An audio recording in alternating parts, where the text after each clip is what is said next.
I'm a wildlife from space scientist at the British Antarctic Survey, so I use satellite images to try and find out more about various kinds of wildlife.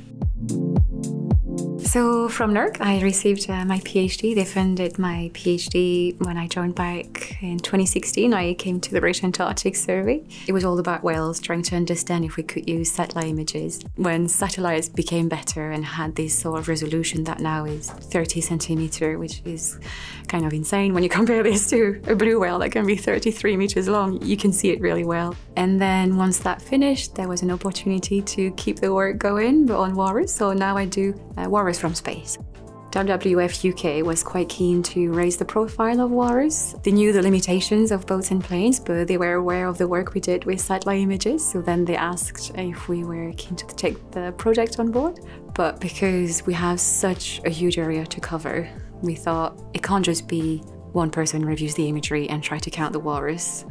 But we had other colleagues that had tried crowdsourcing, where you ask anyone from the public to review the imagery for you. So we thought we'd give it a shot. So that's the main aim of this project, is trying to get the crowd to help us count walruses from space. I personally found it really encouraging and rewarding to get involved in a project like this, where you're actively helping a science conservation project and making a difference, knowing that the data that you're contributing to will help to protect the species in future. So last summer we went to Svalbard to calibrate all our counts in the satellite imagery. So the idea was to fly one of these drones and get an image almost at the same time as when the satellite capture an image, so then we can do this good comparison. Because when we talk about the Arctic, it's usually polar bears that do come up, but there are a lot more wildlife out there that are struggling with the current change, and walrus in particular, because they rely on sea ice so heavily. So it's trying to understand how this can impact them.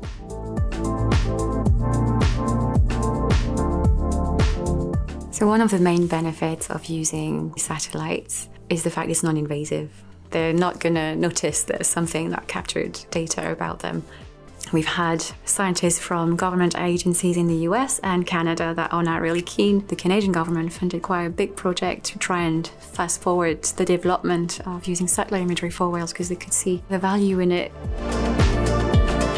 I do hope that the public feels a bit more connected to what happens in the Arctic. We know what happens at the poles doesn't stay there, and it impacts the weather and impacts our lives. So if you can give people the sense that they are helping with climate change, that would be a big win.